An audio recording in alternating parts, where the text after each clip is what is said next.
Buck roll.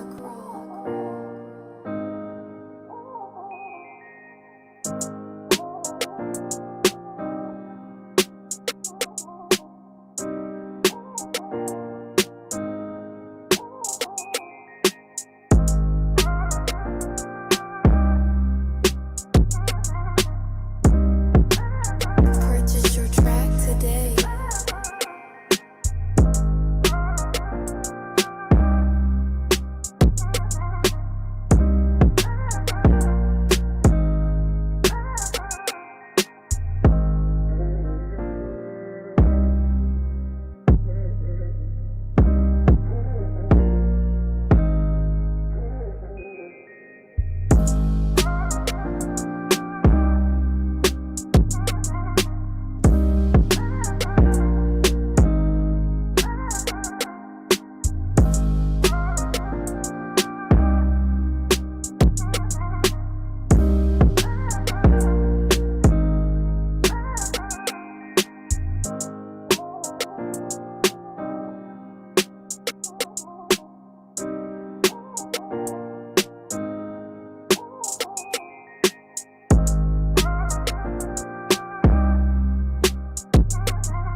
Purchase your track today.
If you feel it, if you feel it, if you feel it, if you feel it, if you feel it, if you feel it, if you feel it, if you feel it, if you feel it, if you feel it, if you feel it, if you feel it, if you feel it, if you feel it.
What up, y'all? Burn Live, y'all. Merv One, we keeping y'all connected. Hashtagging these red eyes, changing the viewers' eye red, keeping underage, smoking on social media. Definitely killing myself for your entertainment, sitting here with friends and family, starting a cannabisation. Welcome to another Burn Live show. I know we early in the morning. I want to start trying to do this early in the morning. I really do. I really want to try to start getting us early in the morning, waking bake with some news and stories and things. I went over a story last night with you guys, and I felt like it was important, or it was necessary, because I think I've been saying this for a couple of days now. When it comes to people in the mainstream media telling us who we should like, who we should vote for, And then they go on here and go get other celebrities and put them on news, and then they must vote on somebody. It's just getting real strange and stuff like that. And I can't help it to see it. Now, what really made me see it was the Bill Maher interview with Patrick Bet-Davidson, and we're gonna go over that in a second. That's really the title of this show, and why I put it out there like this, not to go too definite show, because I don't want people to try to say that, to put anything past me. But I have noticed that Bill Maher, Taylor Swift, 50 Cent, Miley Cyrus, Jay-Z, these celebrities has been in the spotlight recently, and it's been for good reasons or political reasons or movements like that. This has actually been going down, and that word right there is like all of a sudden our favorite celebrities are trying to validate who we should like, love, share, and all that stuff. I am not too hip with that. And this interview right here, I like. Hold on. I was supposed to do, before we get into this story, let's get into this.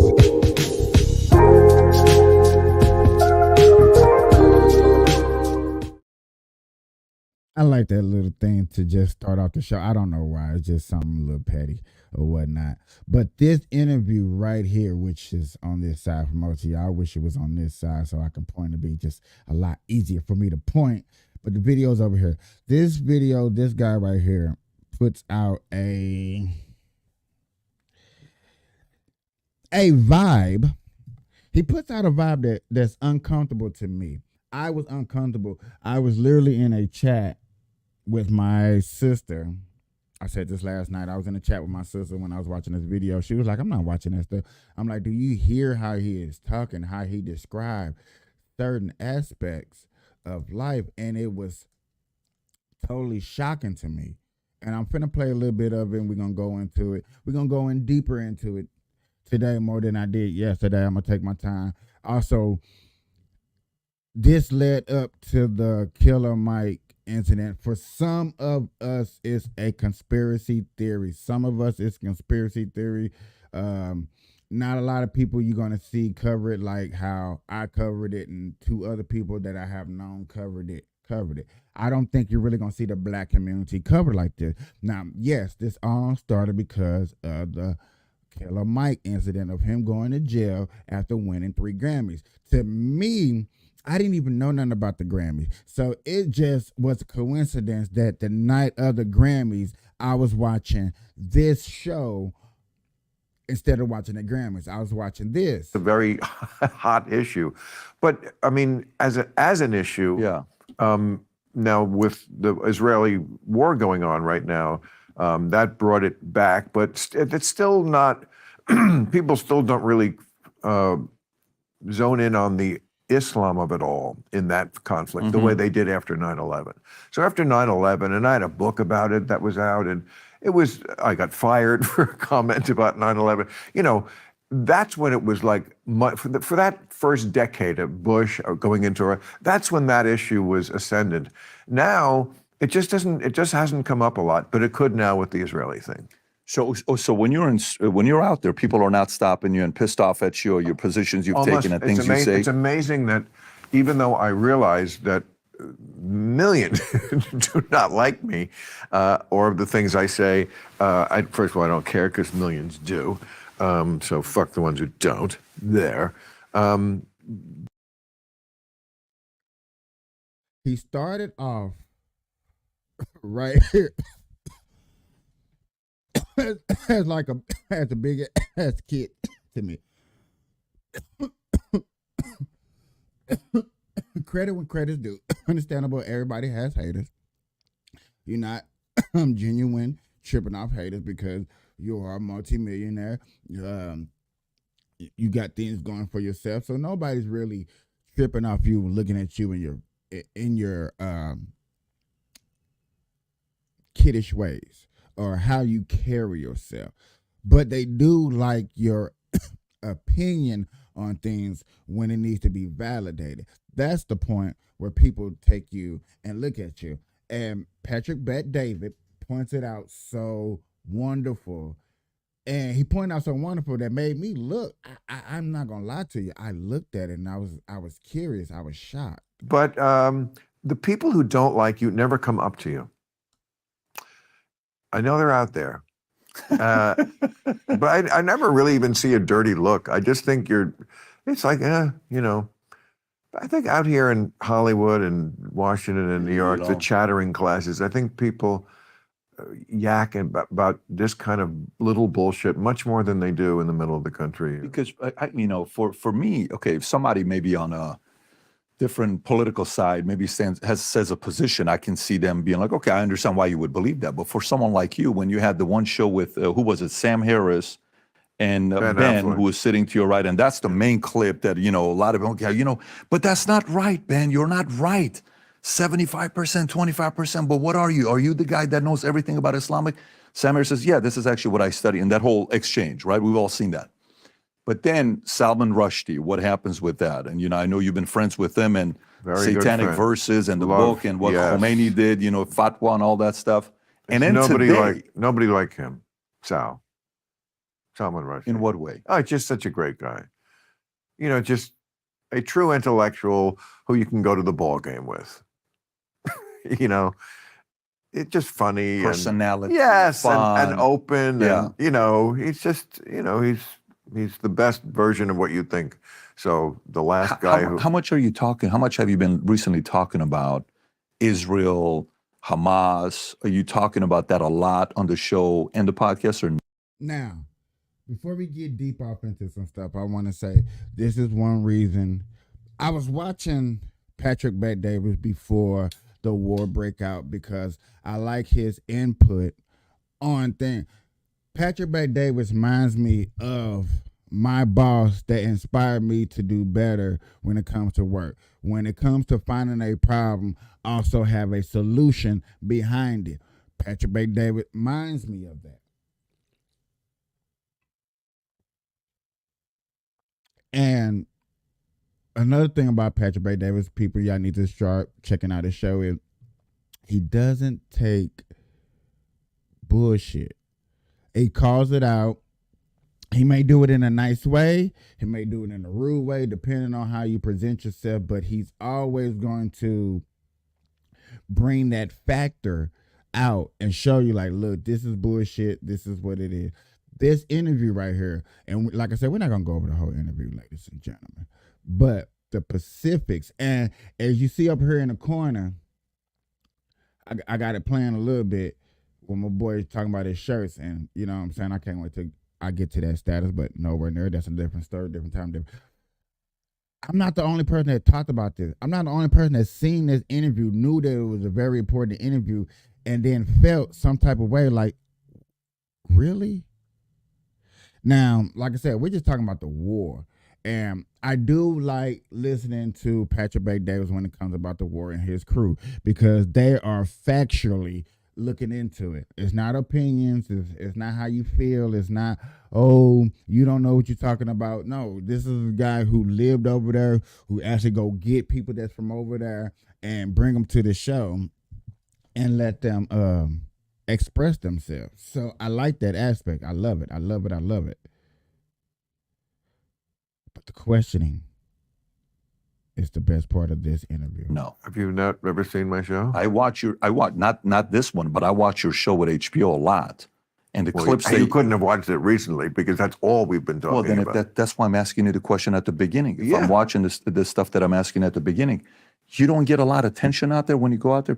Muslims don't come up to you, and people don't come up to you upset with your position that you're taking. Well, I just said to you, Muslims, like at least the Iranian people, I think this is, it's happened with other people who are Muslim but not Iranian, have said to me, but I think it's mostly the women with the, you know, like, I came to this country to get away from that.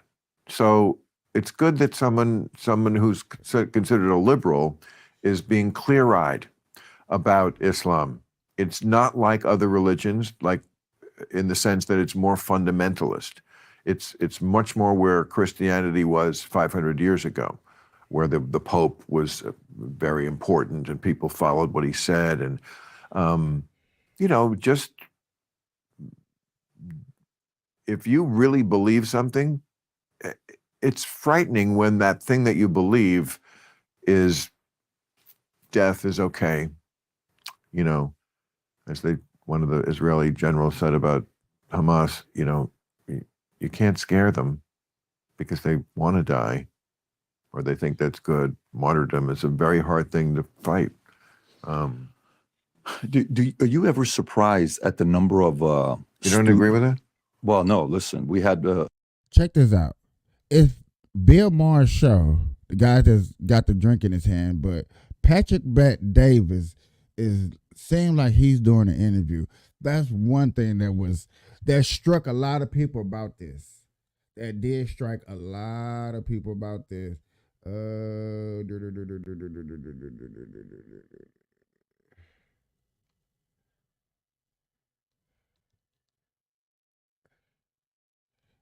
am not used to this yet. Okay, here we go.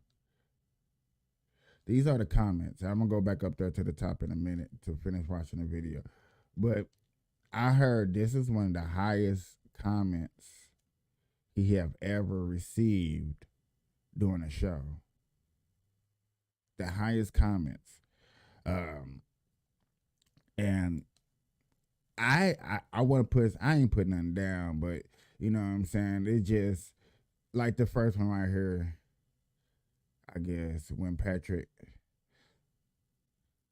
suggested that a little bit of the news issue, we found out quickly that Bill has no clue. Yes, that's the part I really want to get to right here, y'all. Has no clue about anything in the newsroom or government issues, abilities, and troubles that supports him. Yes, when they get deeper off into this conversation, which I'm gonna try to do it like this. Next time I start watching interviews, I need to smack myself in the back of the head and start taking down notes of when exciting shit or shit. Are you driving way less than you used to? Do you have a clean driving record? When stuff shocks me and is pointed out to me, I need to start. Now, everybody been playing the Gavin Newsom part. was becoming 2016 when he was going to be president. Everybody said World War III is going to get started. Do you trust him? The original. Can he look like he can lie to us, which he's going to do, but discussion. This is going to be as just a barometer to see, does the guy look like he can lie to us, which he's going to do, but also do the right thing? Can he thread that needle like Obama did and all the really good politicians, Reagan and Clinton? Can he generally keep the shit to shoe level and make good decisions? And I don't like everything, but Jesus, some things these he two says, guys. But because he's basically saying this is what he wants in a candidate. Can somebody keep the shit up to shoe level? Shoe level, bottom of feet. You see a little bit of arrogance, or what people would describe as arrogance. Y'all would say this, y'all. I know how my audience somewhat thinks. I'm not thinking for you. I'm just painting a picture of how maybe y'all are seeing this. And if y'all agree, y'all agree. Y'all don't, y'all don't. But I do understand that y'all seeing this, y'all looking at Bill Maher like, man, you're kind of arrogant with your explanations. And you're supposed to be having an interview, but it seems like you're getting an interview. It's like you want somebody to interview so you can do this talking and really have a place to express yourself. And this right here is a place to express yourself. Like anybody watch Stephen A. Smith in sports, he does a certain way when he's on the first take. When he's on all those shows, he's a certain way. But when he's on the Stephen A. Smith show, which is sponsored by some heavy hitters, He's a little bit more loose lip. He's a little bit more open. He's a little bit more triggered on issues and things that are going on. Back to the original. No, Biden's not done a bad job. Why do you think he has? What's so awful? So when Trump was becoming 2016, when he was going to be president, everybody said World War III is going to get started. Do you trust him with the nuclear button? What if he starts this? What if he starts that? Everybody's like, oh my God, end of the world, war is coming. Everybody was worried about it. This guy's going to be a dictator. That's all mainstream media ever talked about. Then he's president, 2.5 years. Nothing. COVID then happens. Of course, things change. It was a surprise to everybody. Zero wars, zero issues. ISIS disappears. Temperature for war is down. Economy is doing well. Everybody's happy. COVID happens. Rather than choosing to, put the onus and the responsibility on China, what do? We put it on Trump. Trump's the enemy. Then America gets more and more and more divided. When 9/11 happened, we didn't say it's Bush's fault. We said 9/11, except for Michael Moore. When 9/11 happened, we didn't say it's Bush's fault. 9/11 happened, we said the enemy's out, America united. So I think we had an opportunity to be united during COVID. I think we missed the mark by picking on that guy. And then it was, you're a Democrat, you're a Republican, I'm supposed to hate you. And then there was division. Then Biden gets elected, and everyone's like, this guy's going to be the president of peace. Really? Yeah, okay, cool, let's see. He's going to be the one that's going to bring peace. Shambles with Afghanistan. Then you got Ukraine and Russia. Then you got Israel and Hamas. Okay, I get it. You're on the red team. I don't have a team. Whoa. See, right there. I get it. Y'all gonna say arrogance. I'm not gonna say arrogance. I'm gonna say this right here is meaning that you do not have a true definitive point to fight back and saying why Joe Biden is the best president. He's better than Trump to fight against, to fight with. Joe Biden is the best president, better than Trump, because he actually gave forgiveness for people that went to college. Joe Biden is the best president because he letting all those immigrants over here to show the world that we the most freest country in the world and there's no racism here. Joe Biden is one of the best presidents out there because he's showing that white supremacists is real because he's a white man in office. You know, it said things to argue back against Patrick Bet-David's argument would have been logical, been something that he want to hear. But did you hear that? And are we going to hear that? It's not about the red team. It really is, because it's like, it's so easy to pick apart Afghanistan. I feel like that's such a bullshit one. Yeah, did they stick the landing? No, they did. Same thing people said about COVID. Same value points. But oh yes, I'm gotta go to Joy Reid's on The View. I just heard about it too on somebody else's show, so I gotta go look at that. We gotta go look at that. They did not stick the landing on Afghanistan. I'm not 1,000,000% sure that it would have gone differently. However they did it, whoever did it, but no, probably somebody could have done it in a more efficient way. What I know is he was the one who had the guts to do it, which needed to be done. Nobody else would rip off the Band-Aid. But it just in general, these sort of like Trump was going to do it in May, and he was going to do it in a different way. So let me ask a question a different way with you. Okay, but this rosy picture of Trump that you paint, I again, I don't know why it has to be so red team, blue team. I'll give you that the worst things that could have happened under Trump did not. You're right. He did not nuke a hurricane as he once proposed or thought about. That alone should be scary enough that he considered it. There are good people around him. I'm glad there's good people around him who will convince him that you can't nuke a hurricane. But that is the kind of stable genius you think was a good president or you want back there. That doesn't keep you up at night. So, did he do that? No. Doesn't mean he wouldn't in the future. He's insane in a lot of ways, truly insane. What ways? that's the point where a lot of people, I love to listen to these baits. I love it. If y'all don't like it, I'm sorry, but I'm just gonna put it out there. Don't nobody be commenting. So therefore, I put on a show for you. This is a show. So until y'all start commenting, then hey, I'm gonna put on a show. We're gonna see that Bill Myers is putting on a show because he's getting paid from the Democratic Party, bro. I believe with no evidence, Bill Myers really got paid from the Democratic Party.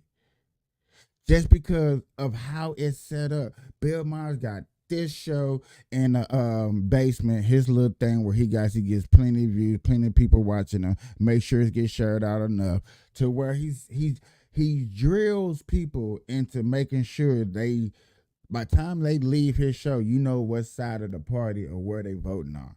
It's like somebody's watching his show and taking notes. Bill Myers having who? Patrick Bet-Davis. Which way is he voting? Okay. He's having who? He's having Vivek Ramaswamy. How's he voting? He's having Joy Reese. He's having Whoopi Goldberg. It's like he have these certain people on there. He get to ask them certain amount of questions, and about time.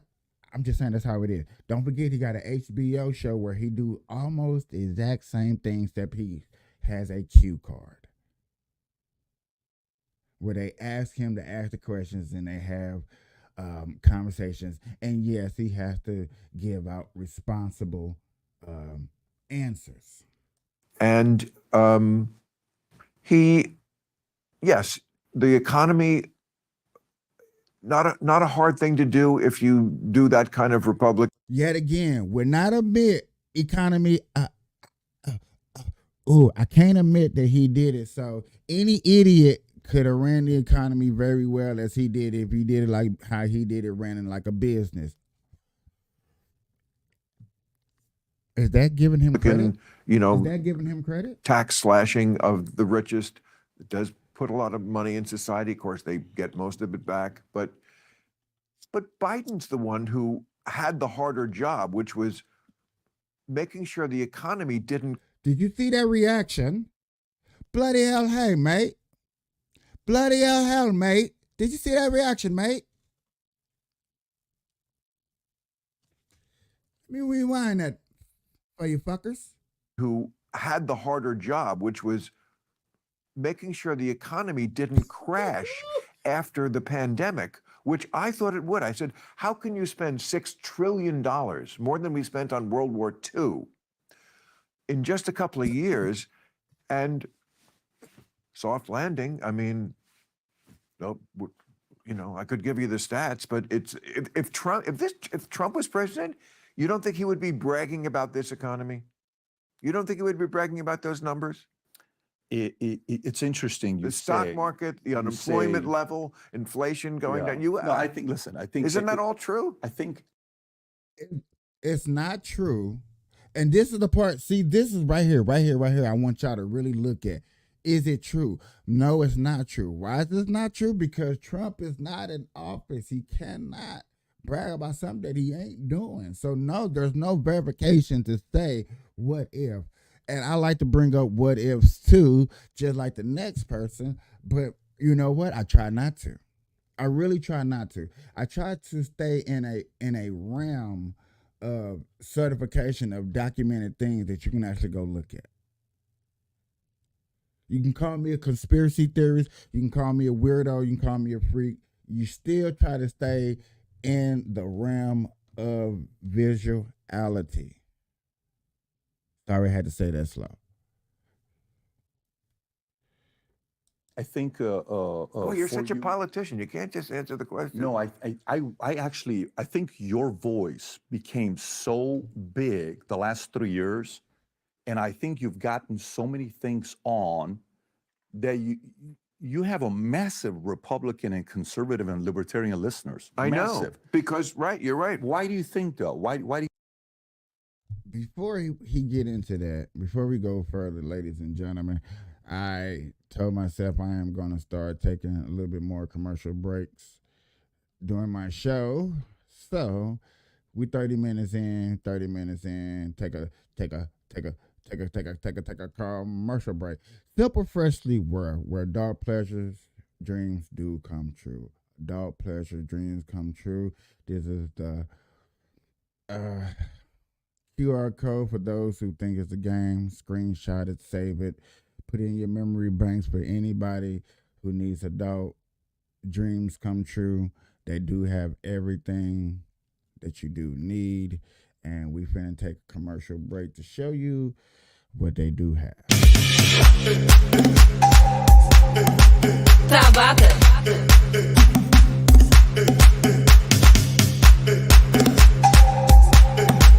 Tabata.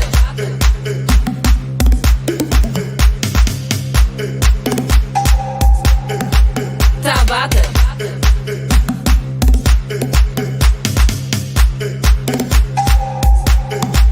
Tabata. Tabata, sem medo. Tabata, sem medo. Tabata, sem medo. Tabata, sem medo. Eu dou-te da cara, eu dou-te da cara, eu dou-te da cara. Sem calma, sem calma. Tabata, sem medo. Tabata, sem medo. Tabata, sem medo. Tabata, sem medo. Eu dou-te da cara, eu dou-te da cara, eu dou-te da cara.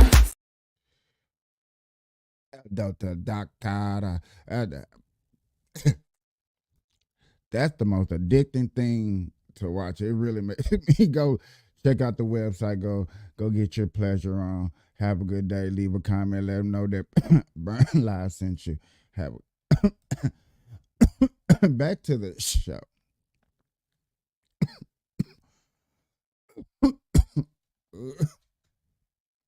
Back to the show, ladies and gentlemen. We're not even getting deep up into this.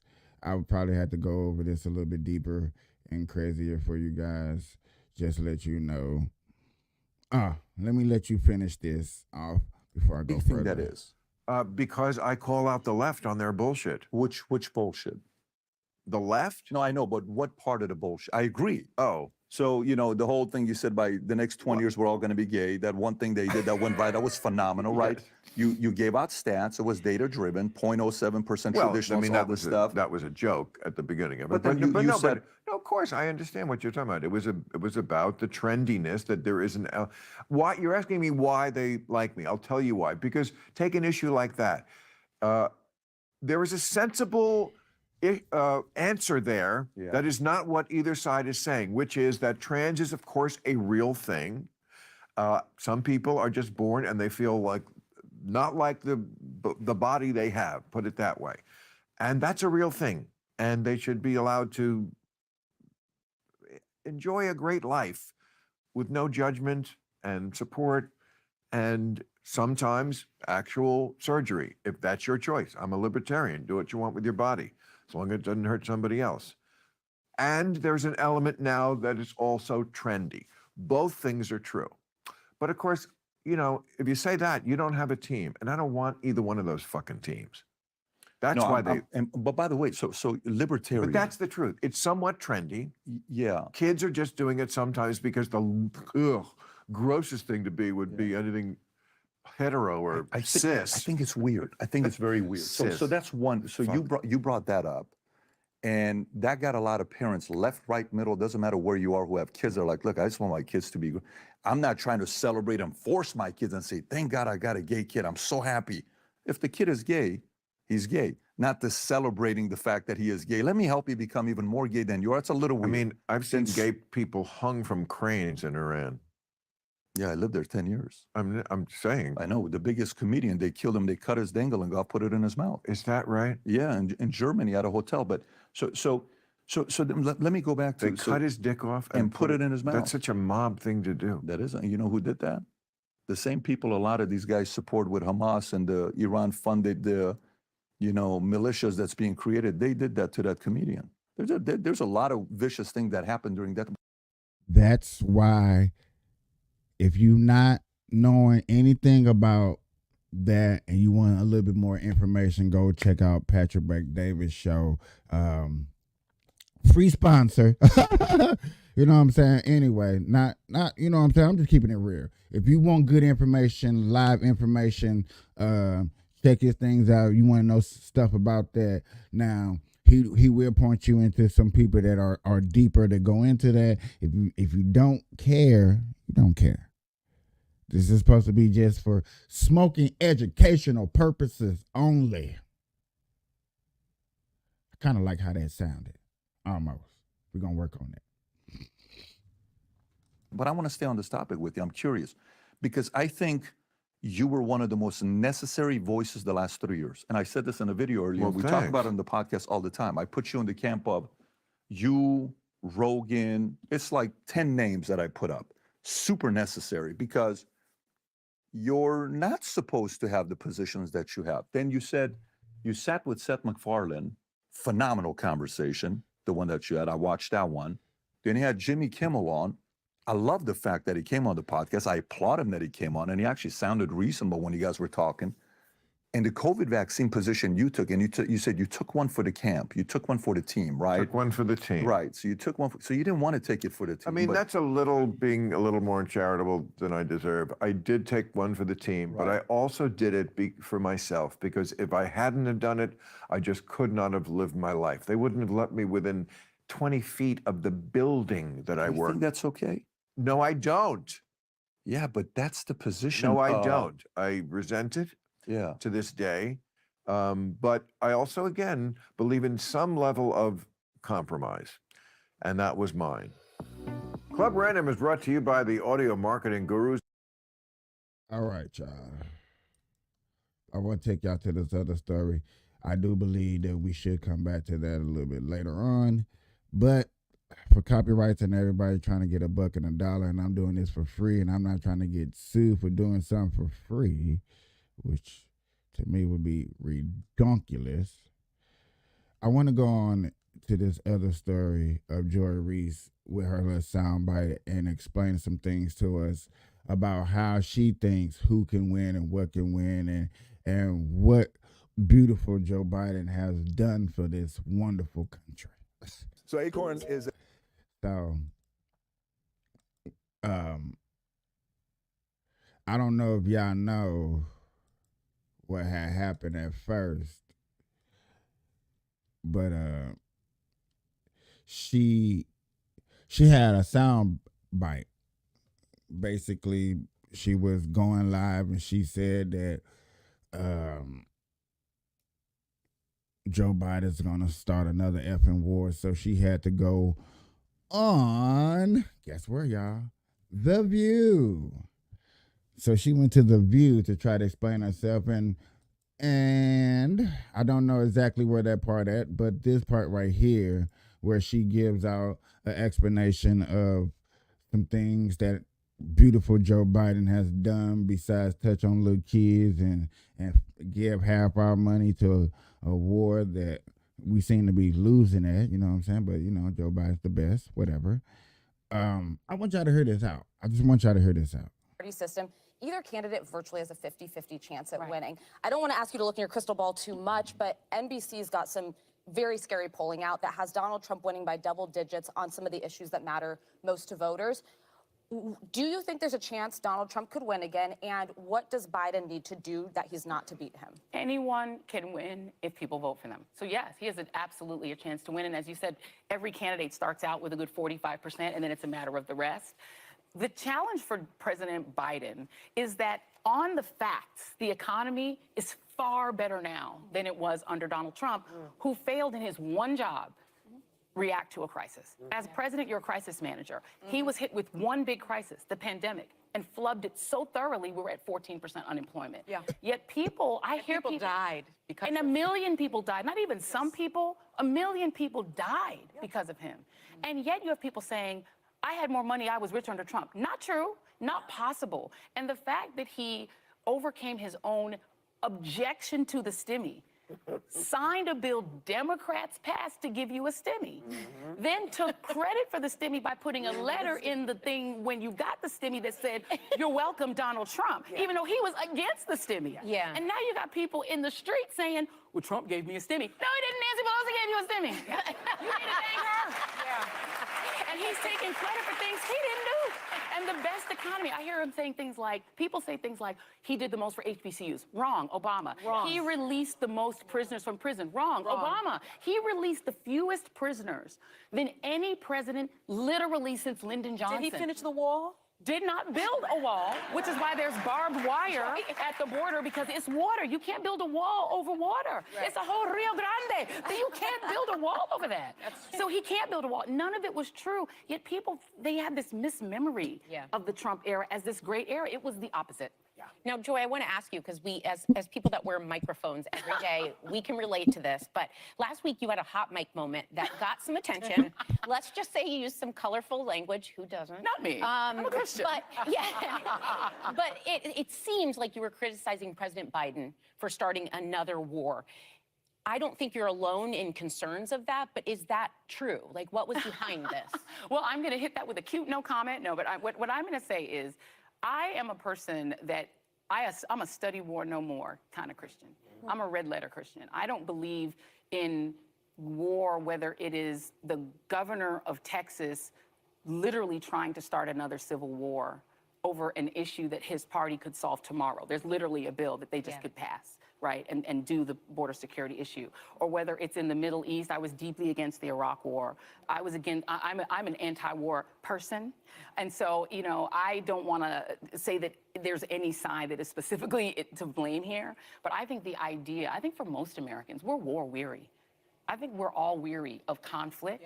And we would like to see us progress economically, socially, try to bring this country back from the brink of racial hatred. Let's not do war at all. Yeah, let's talk about the book, because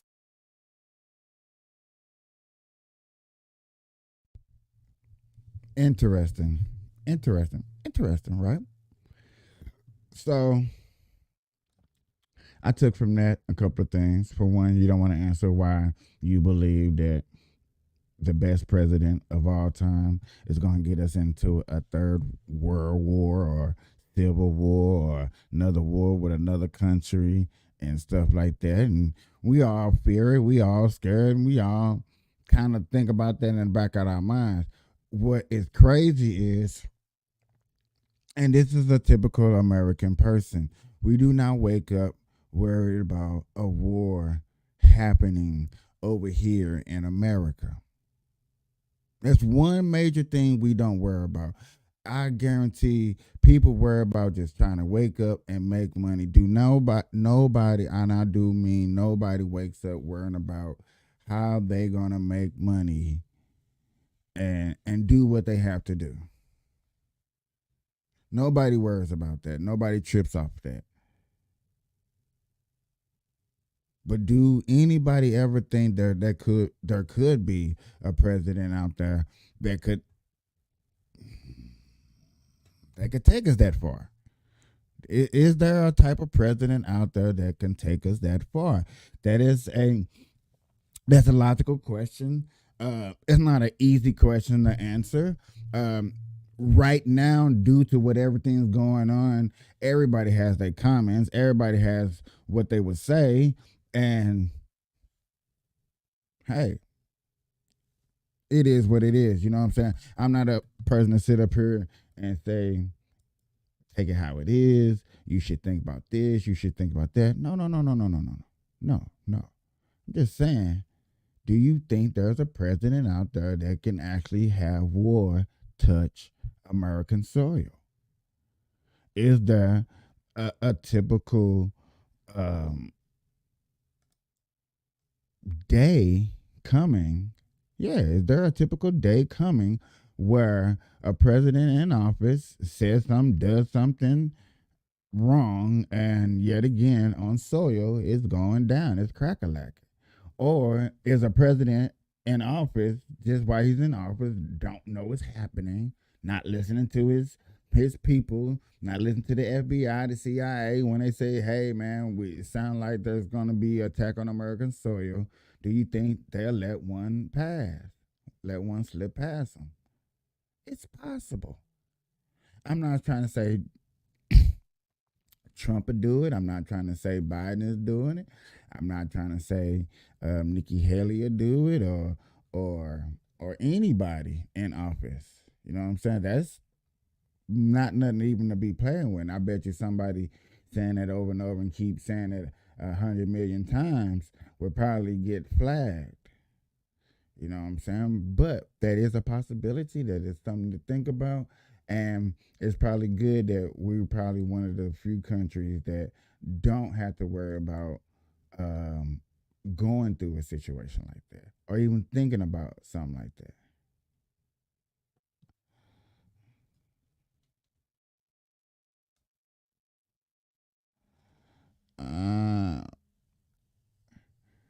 I just seen a quick story real quick, y'all. When you're injured in an accident. By good old Fanny. I don't know if y'all know about Miss Old Fanny. Fanny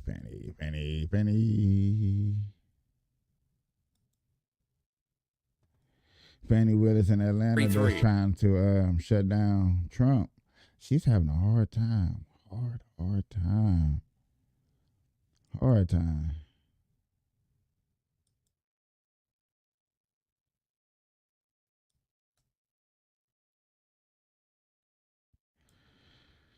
This is just a little coverage, small little coverage. I'm just going to pop it up there just for a quick news update on some stuff.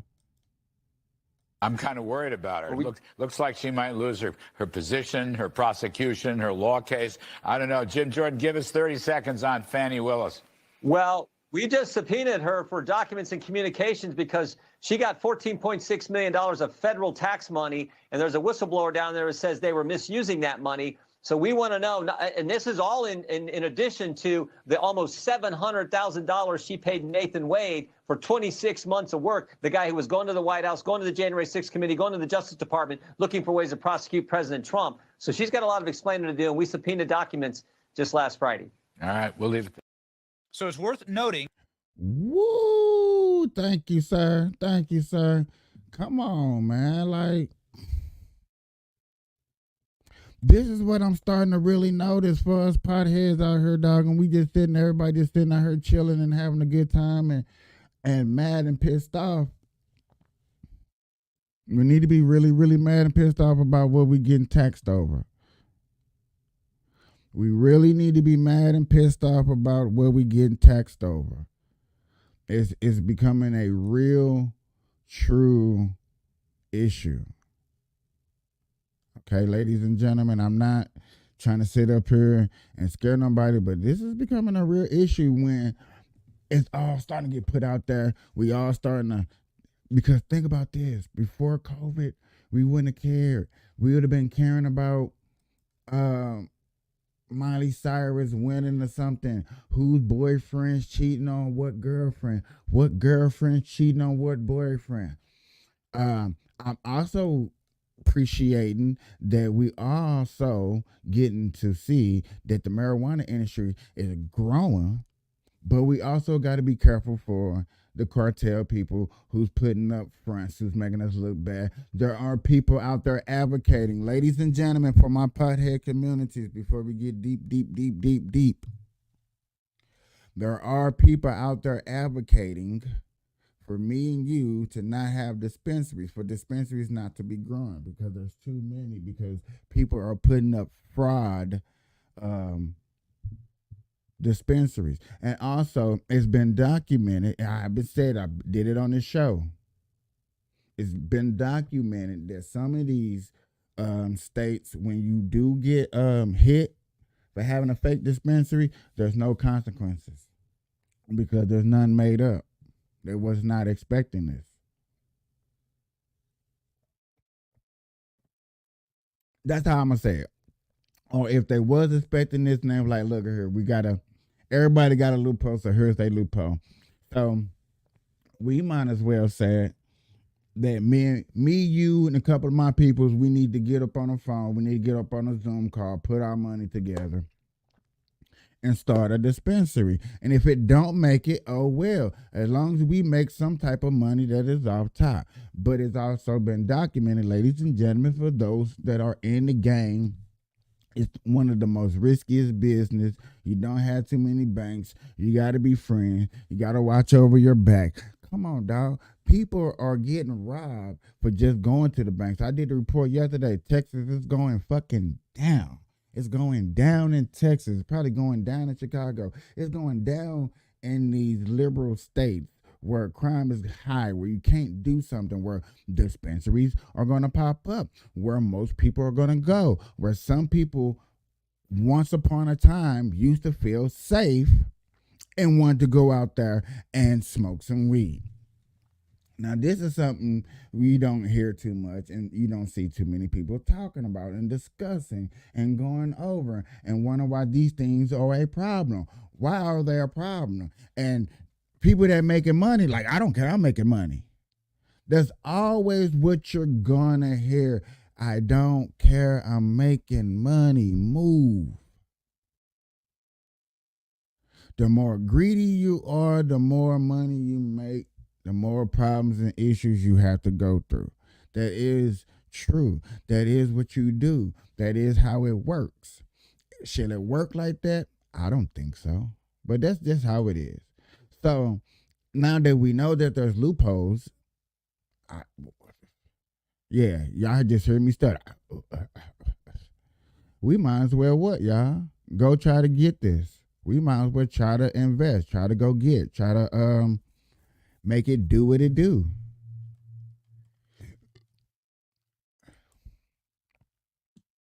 We need to be some bag chasers. Bag chasers. Come on now. I'm not lying. We need to be some bag chasers. Bag chasers. Coming up.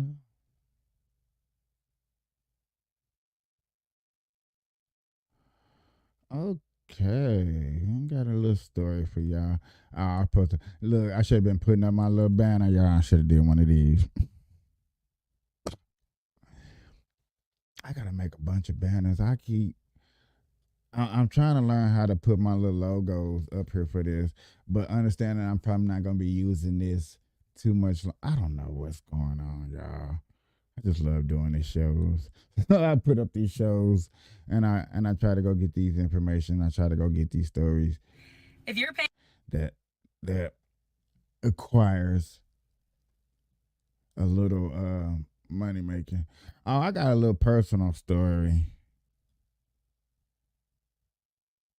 Well, I ain't gonna say personal story. Okay, never mind. Cause our show is gonna say, if these people ain't starting to make no damn money, I was gonna get mad as hell. Cause they was gonna take this out of our taxpayer Are a booming money. business in Minnesota. 6 months after the new cannabis law cleared the way for liquor stores to sell low-dose hemp-derived edibles, January is now giving them a new boost. Fox 9's Corin Hoggard live in Minneapolis for us with this dry January momentum. Corin? Amy, THC drinks started arriving at regular retailers back in June, and this month, for the first time, one of them cracked the top 10 bestsellers at Top 10 Liquors, and that's a spot usually reserved for national brands like Miller Lite or Captain Morgan's. The first month of the year often brings a lull to liquor stores as dry January slows sales. The consumption during the holidays, people generally dial it back. Not the case in this category. THC beverages are soaring off the shelves at stores around the state, leaving their beer brethren green with envy. Top 10 Liquors introduced them in June and captured curious customers. We have a lot of people who, particularly older customers, who come in and ask about, something that might help them sleep, something that might help with an ache or a pain. And then, of course, we have people asking, just what might help me relax. Since October, 3,200 businesses have registered with the state to sell low-potency hemp products. Minnesota makers had a head start, but national brands are also allowed now. So even Cheech and Chong are smoking out some space at Total Wine. Minnesota is the hottest spot right now, so you got every competitor in the country, that you're fighting with for that shelf space. The smashing success has trickled down to canning operations like this one in Uptown. 70% of the drinks they produce now are cannabis concoctions, with most of that starting after May, when they can move from specialty hemp shops to the same stores where people typically buy alcohol. By reducing the stigma, it's just become very approachable. Shit. It's much easier to shop. It doesn't have a lot of the hurdles that a dispensary will. And he's referring there to the next big change in the industry, probably, which comes next year when the state starts licensing dispensaries. At that point, people can start making marijuana-based drinks, but the hemp drink makers are hoping that they'll hold steady because they are the only ones that'll be allowed in liquor stores, and they already have a foothold. Live in Minneapolis, Corin Hoggard, Fox 9. All right. Ooh wee. Okay. Ding ding ding ding ding. How many of y'all can make a good drink out there? How many of y'all can make a good drink? What's up? Y'all can't make no drinks? I need a good marijuana drink. We finna put that motherfucker on the shelf. I'm finna look. If y'all, I'm finna get in the kitchen. I'm finna get in the kitchen. How many of y'all getting in the kitchen? Come on now. Whip game proper. Whip game proper.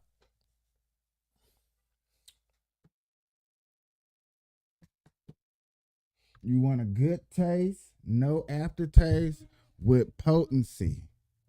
Good taste, no aftertaste with potency. Ooh. Ooh. Ooh.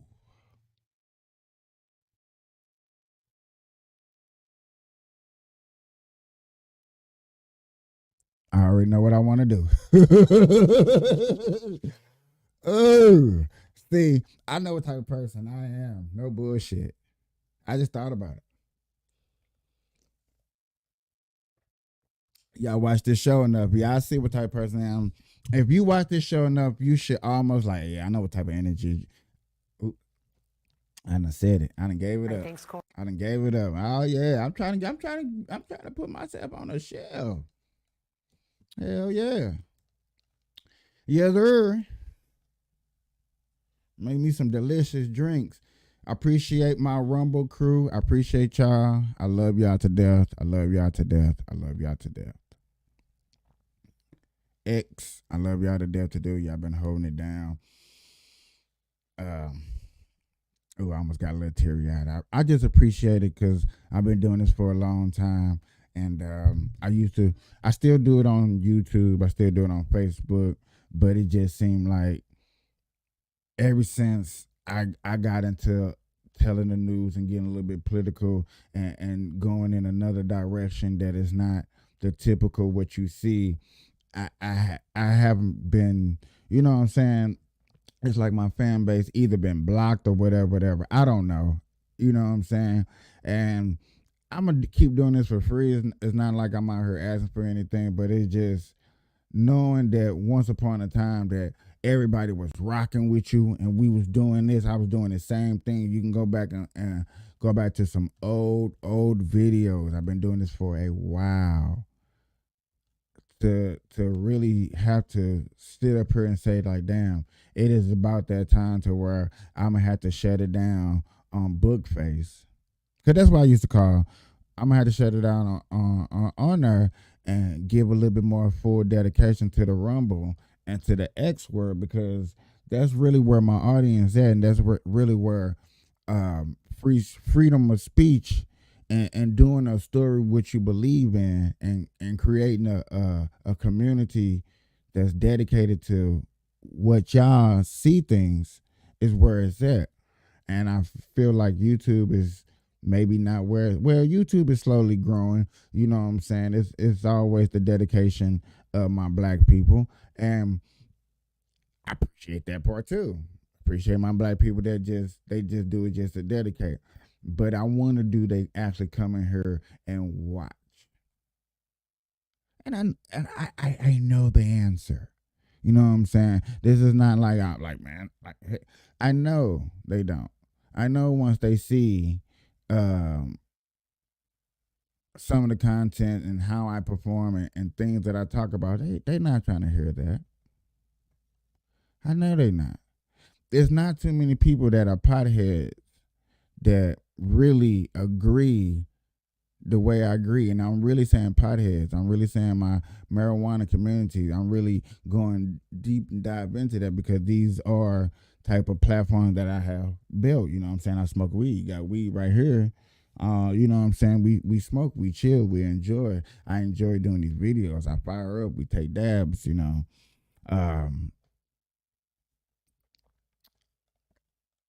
It's just want to give y'all a shout out, appreciation for just sticking with me and showing that, you know, the little dedication that I put into with the cameras, the lights, and the cool background, the toys and stuff, you know, a little appreciation. I just appreciate it.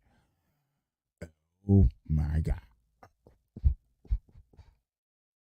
Okay, so everybody's starting to speculate with the Killer Mike thing. This is not. Everybody's starting to speculate. Who is this? No. Okay. Who is this? Okay, yeah. So everybody's starting to speculate that. That's cool. That's what's up. I wanted to see some more videos of people out here trying to advocate for what we feel is unjust. If y'all feel like it's something, that's what I'm saying to my audience and people that watches me. If y'all ever feel like there's something unjust, something that y'all don't like, man, send me the video. Let's talk about it. I'm not afraid to talk about nothing. Nothing at all. Nothing at all. Hell, shit, hell. Sorry for cussing. But no, I just feel like there's always something out there to discuss. And it seems like every video that I find out has something to do with taxes, has something to do with where our taxpayer money go. And yes, I want to know where our taxpayer money go. I'm intrigued on that now. I guess I'm of that age to where I need to know. I want to know where my money go. I want to know, cause just like I should have went to it. I actually should have went to that story. We got a stratosphere.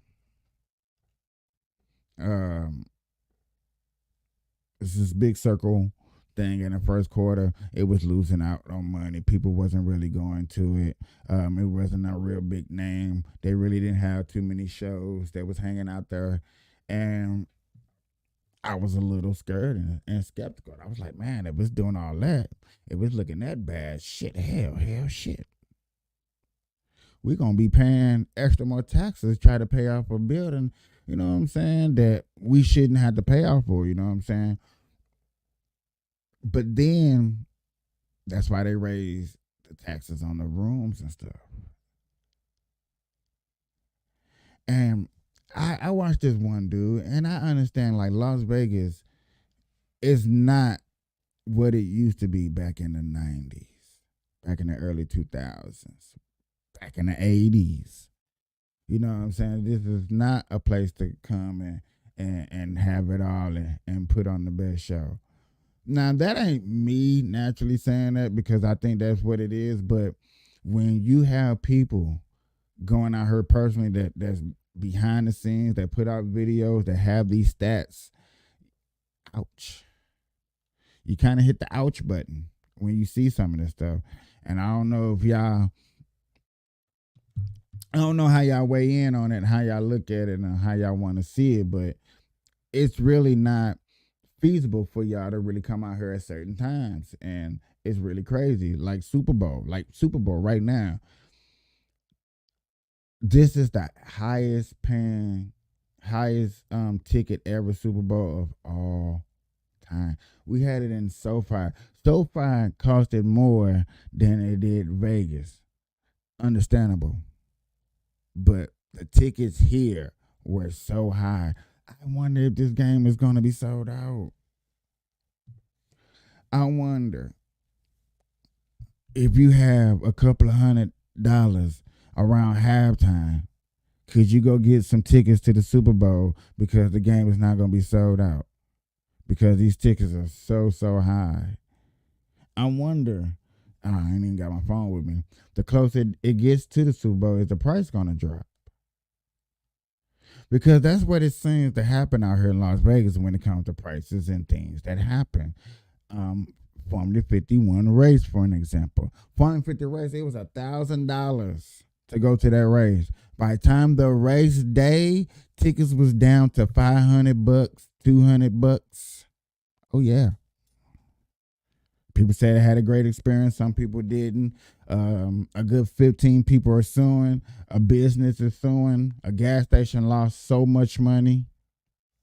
So much money.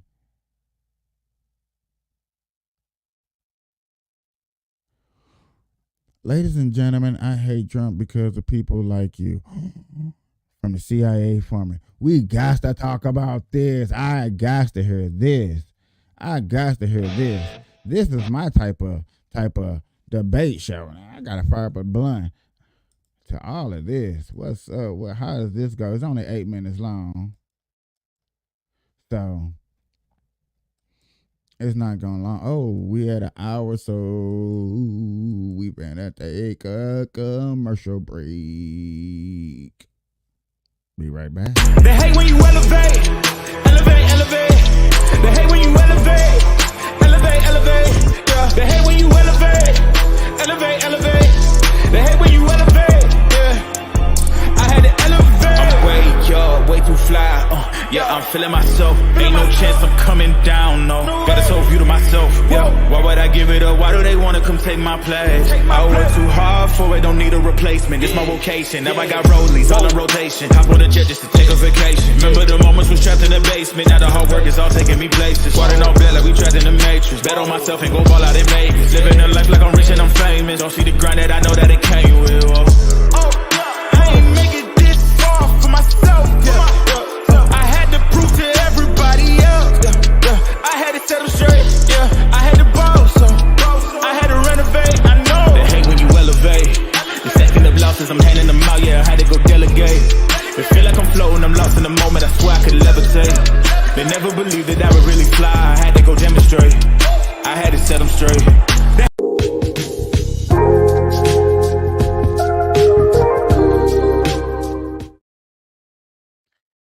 And we're back, ladies and gentlemen. Oh my God. I wonder what this is about. This is a reaction video, YouTube, Facebook, and all that other stuff for those where you got to say that stuff too and give all that disclosure bullshit off. Ladies and gentlemen, this is the Burn Live Show. Cannabis conservatives. I got to revamp my YouTube. No, my X and what's it called? I got to revamp those. Gotta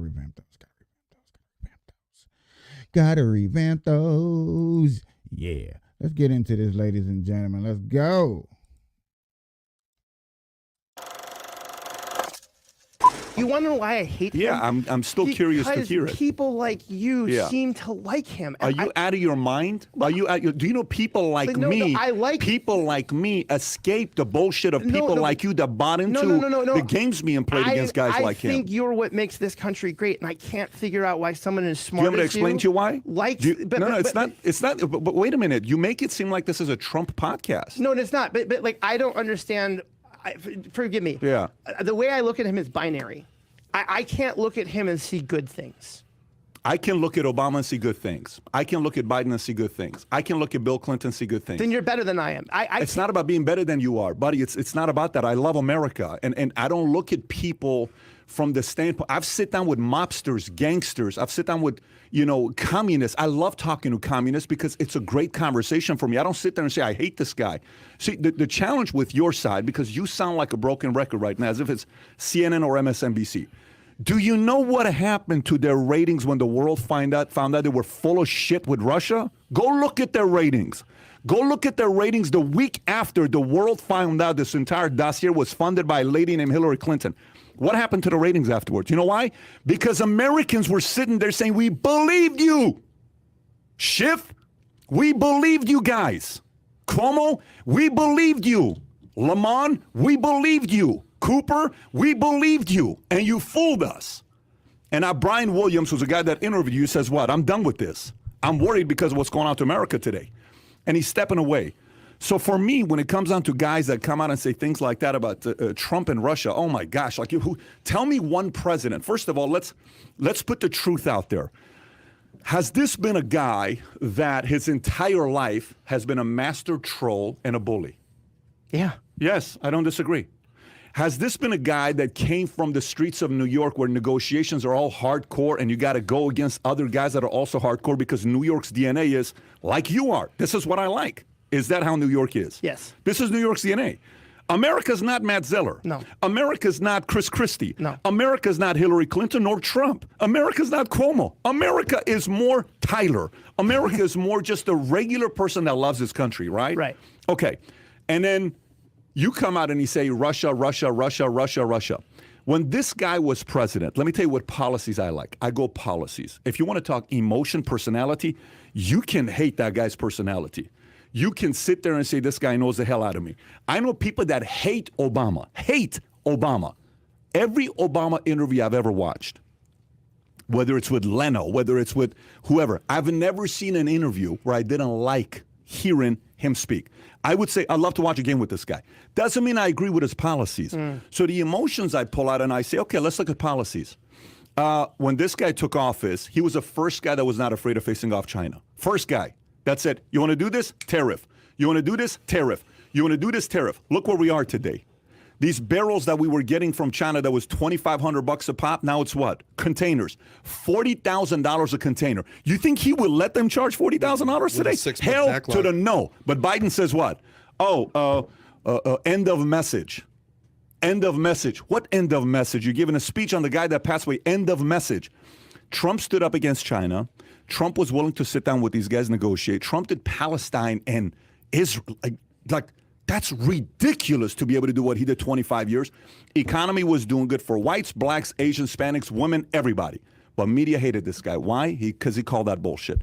And that's his flaw. His fault was the following. If somebody as an advisor gives him a fault, it's the following. Charles Barkley said this the other day. Kevin Durant asked him, said, how come you're not on Twitter? He says, you know why I'm not on Twitter? He says, why? He says, because I'm old school. If I'm on Twitter and people talk shit to me, I feel like it's my responsibility to respond back. That's Barkley. Guess what? That's Trump. Trump needs to avoid 99% of the shit people say to him, and you just focus on the 1%. He wanted to fight everybody, and he made his life a living hell. That's on him. But that's how he's wired. That comes with the territory.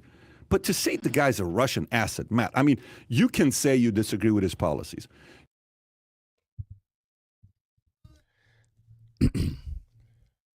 So you heard from Patrick Bet-David, you heard from Joy Reese, you heard from Bill Myers today on some shit, and we're not even done. Let me just scoot them to the side for a second. Scoot them to the side. So yeah, you heard them. You heard how they discuss how they feel about America. Now this is my opinion. This is my what I got out of it. Okay, so let's break it down, y'all, ladies and gentlemen. Let's break it down. Bill Myers, you know what I'm saying, grew up, you know what I'm saying, not a silver spoon, but he did good for his career. He made a lot of money. He made good decisions, so therefore he doesn't know the baritines of life. He's almost like me, but I still got a backbone of caring. A lot of people say I don't care about a lot of things because, yet again, I don't have a child. Or, yet again, I have a child, but my child is not with me. See how 100 I am? My child is not with me. So, therefore, you get it like that. You got a person like Joy Reese who, you know, all women matter, women's first, women's power, women's rights. Black people need to stand up, get reparations and stuff like that. Blase. Trump is a war gun. It's a warmonger. Antichrist and all that stuff. Charlemagne the God. Trump is a antichrist. He's gonna ruin democracy and stuff like that. But then you got Patrick Bet-David, ladies and gentlemen. Patrick Bet-David, my peoples. I'm about to call y'all my niggas, but y'all are my niggas. But you got Patrick Bet-Davis who sits up here and tells every last one of them, I love America. Oh, y'all can't even see it. Patrick Bet-Davis, I love America. This is the best country. I can agree with you when it comes to things that you say that Trump was this type of person when it comes to emotion. But once again, I can't agree with you yet again when it comes to things like what I'm doing. Hold on, y'all.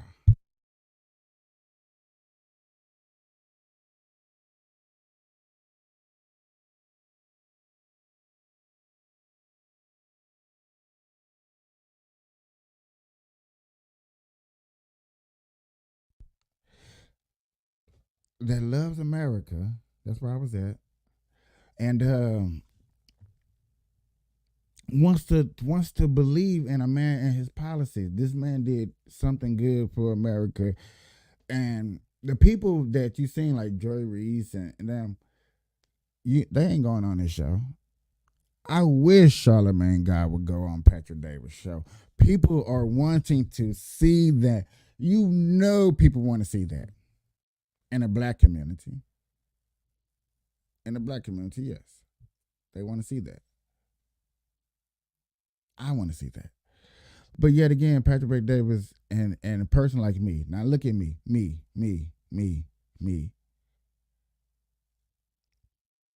I'm a black man in America, adopted,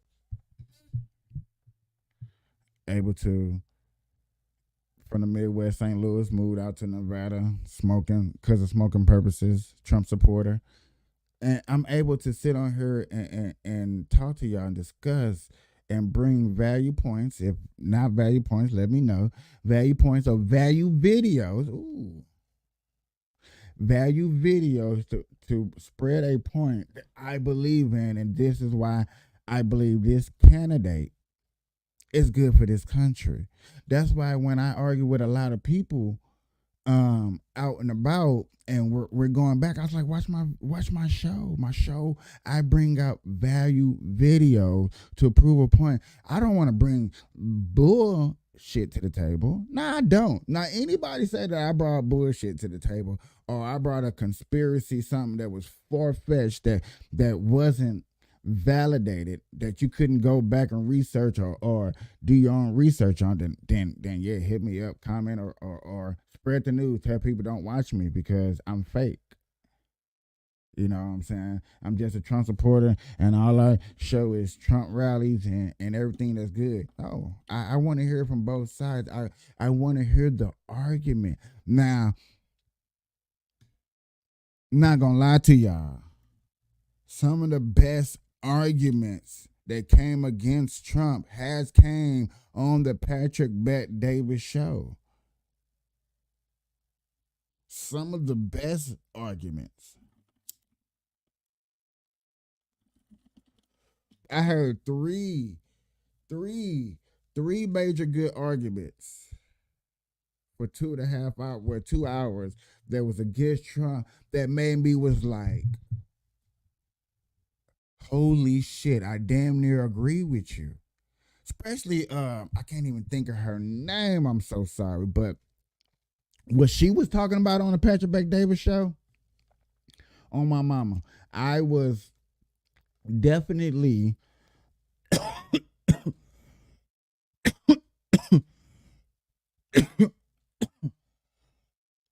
I would definitely believing in. I would definitely understanding where these people, where she was coming from.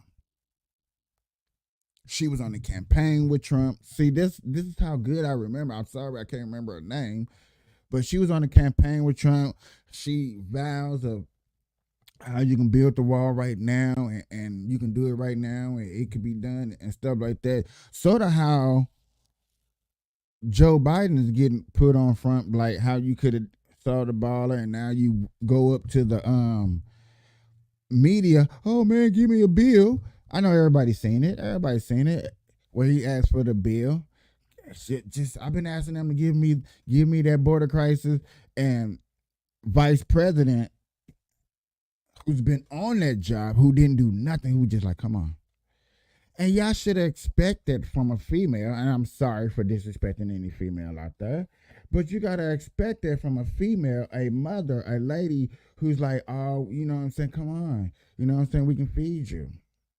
Not knowing how much it's cost, I don't care. I'm in a feeding frenzy. This is what I do. I am a mother. I feed, I nurture. It's just part of my DNA. I was raised like this. I'm just saying. You have this aspect, you have these qualifications, and you expect that person not to use that when they get into a higher position. That's why I've been seeing that people that have been covering these stories about governors and mayors and DNAs and district managers and stuff like that, those who've been doing wrong and crooked and not doing right. Yes, I want to play those on my show. Those who spend over a 3%, I got to make that banner too. If they spend over 3%, I got to find that quote. That's my job to do when I get off this thing, is find that quote, make sure that quote is part of my banner and stuff like that. If any person of governing office spend over 3%, y'all, do not vote them back into office. Make sure they cannot get qualified ever. We got to find a way to get that knowledge, that word, that message, spread it out. I'm finna find that message and see how I can make that part of my intro. That's what I'm finna do. Yes, yeah, I'm serious about this. This is why I do this for free. This is why I love doing it. This is why I love this discussion. This is why I love this talk. Because I feel like these things need to happen. I sometimes I have some of the best ideas, but 3%, if you're a governor, your mayor, your senator, anybody in office that we voted in, if we voted them in and they spend over 3% of our taxpayers' money on some bullshit, they gotta go. They gotta go. Let's get back into this. I want to hear some more of this.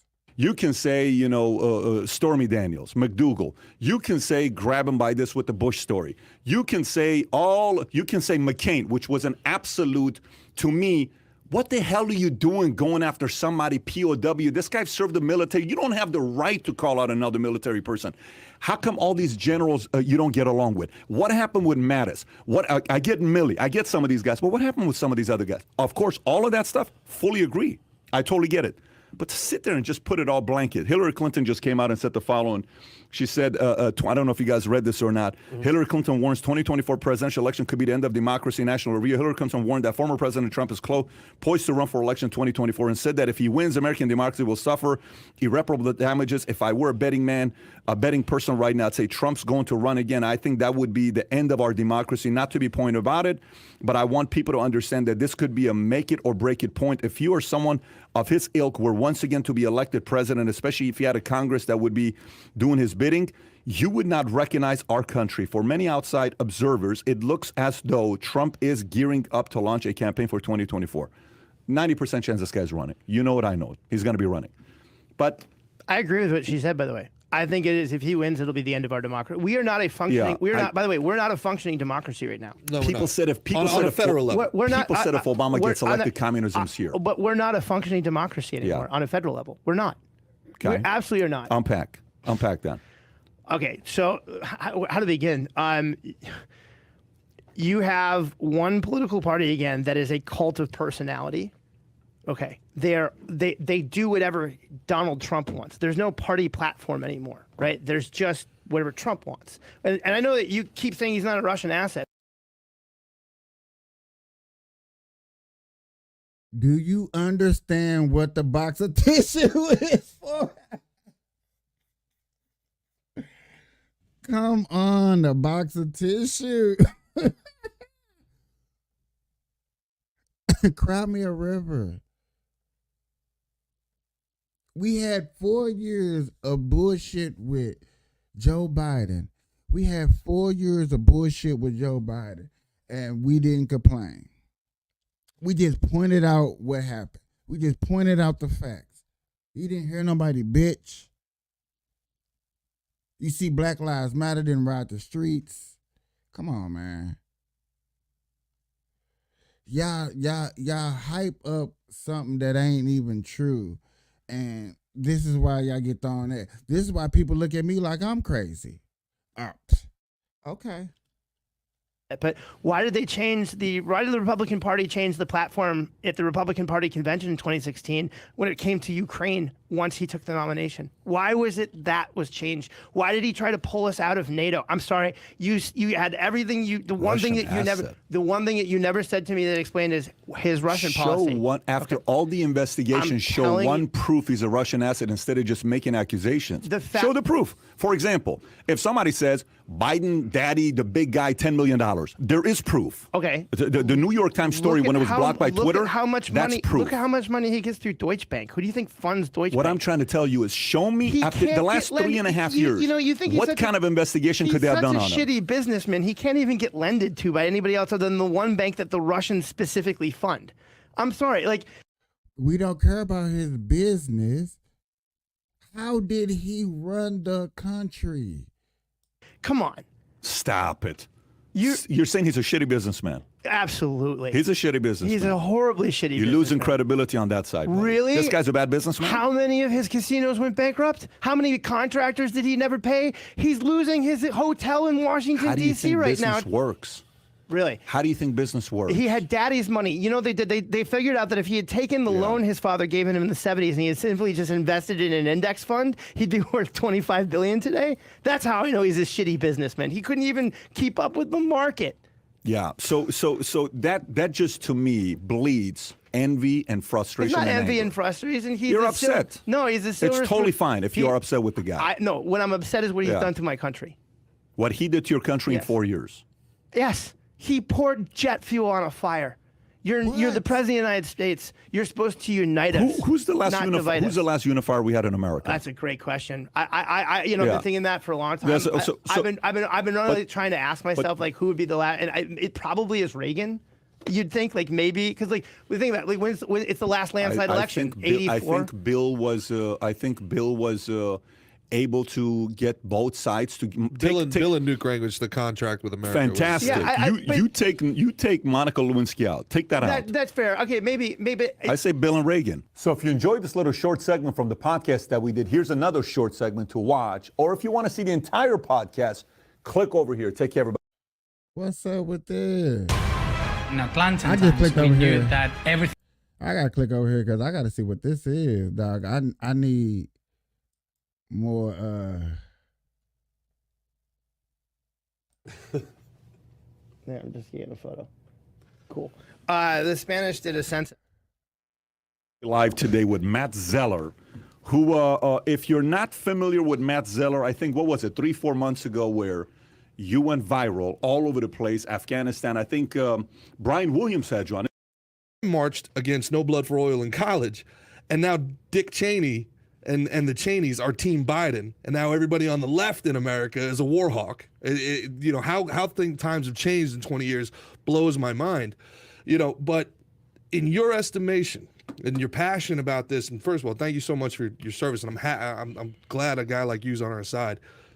How do you said that the economics are unsustainable. The economics of imperialism are unsustainable. How you have to decimate an entire country, then you have to occupy it for generations. So the concept of going in as a peacekeeper and setting these places up, Okay, I just wanted to see, was it like a new channel or something? Yeah, it's not a new channel. I thought it was a new channel. All right. So yet again, I do like Patrick Bet-David. He does bring out some good debates when it comes to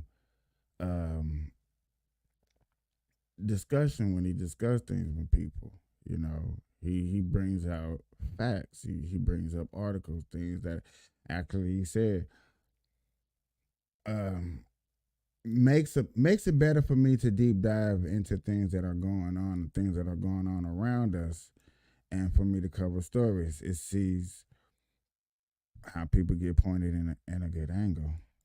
I thought it was interesting this week that Biden did not announce, but they are going to stop using the term Bidenomics. Apparently it wasn't working. And in Nevada in September, he tried a nuke tack and started to attack what he called Maganomics, which I guess is MAGA for Trump, you know, and he went down 10 points in the state to Trump. Trump is beating Biden by 10 points in Nevada because people, I think of MAGA and Trump, and they remember a time when things weren't as expensive and the stock market maybe was doing better for them, things like that. I mean, people are not very sophisticated when they look at economic issues. They just think the guy president, oh yeah, gas was cheaper, whatever. I thought it was interesting. If that's not a bad idea, gas cheaper, life was better. We was moving, we was boobing, we was grooving, we was doing what we had to do because we was doing what was necessary out here in these streets. Yes, things was popping. The hell is wrong with people when it comes to what we need to have done, when things need to be done? It's like, come on, man. They funny with it, though. Oh, I guess it's time for me to shade. Yeah.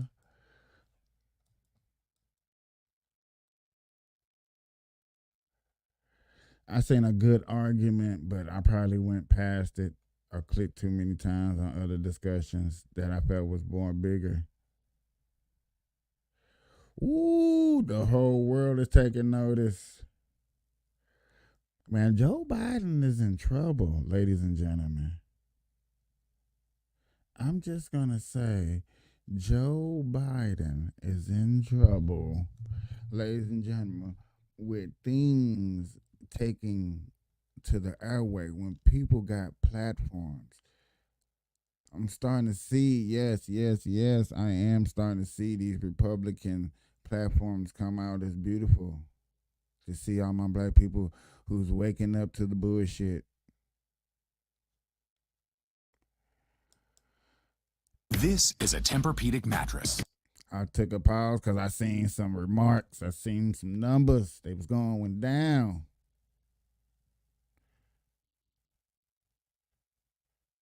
I want to show you guys how they panicking out here in these streets. Board with all of the things that we need to know about this poll. And NBC News' Mike Bentley is in Las Vegas, where he's been following President Biden. So, Steve, I have to come to you and this board.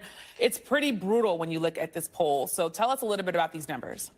Yeah, I mean, from the now, ladies and gentlemen,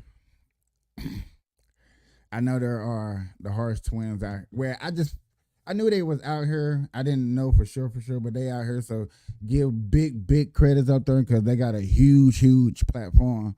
But I do take some of this credit of me push some of these black folks on over to conservatives. Me going out here shaking hands, having discussions, talking about it every day with people, especially when I leave this office and go talk to people. I'm definitely shaking hands and talking about people and like, hey, do you think that you can vote for Trump? And who you going to vote for? Yes, I do say I work hard in Nevada. president's standpoint, certainly it's concerning to be behind Donald Trump at all, certainly by 5 points.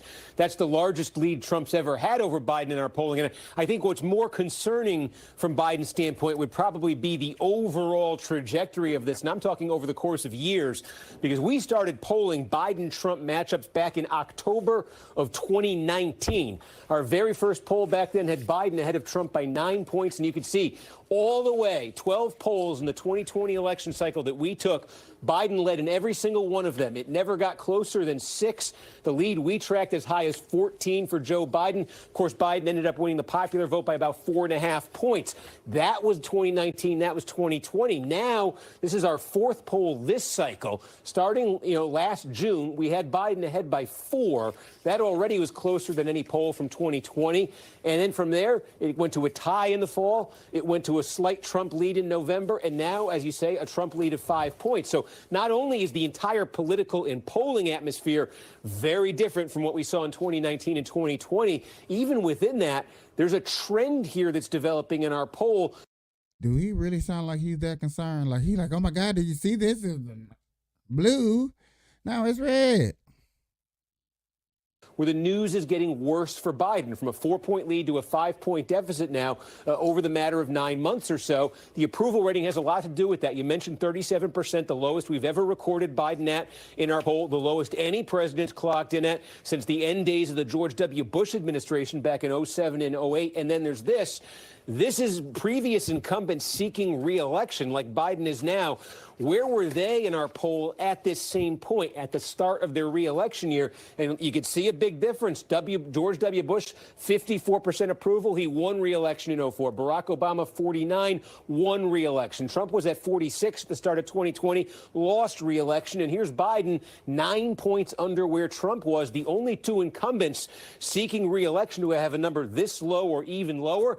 You got to go back to George Bush Sr. in 92, Jimmy Carter in 1980. Those are not good precedents if you're the Biden White House. And if you just look at this by issues, ask folks what's the most important to them on the economy. Trump with a 22-point edge over Biden. It's just funny because it seems like there's nothing that they can do to stop the train. There's nothing you can do to say that, hey, what do you think you're going to do to stop us? How are you going to stop us from doing what we need to do? There's nothing they can do. They solid as a rock. They can't keep going. They can't keep going, y'all. Ladies and gentlemen, I'm not going to hold y'all. I know it's a short show, but I got other things to do. I will be coming on later on today with a show for show. So good morning, good afternoon, good evening whenever you're watching this. I appreciate y'all. Bye-bye.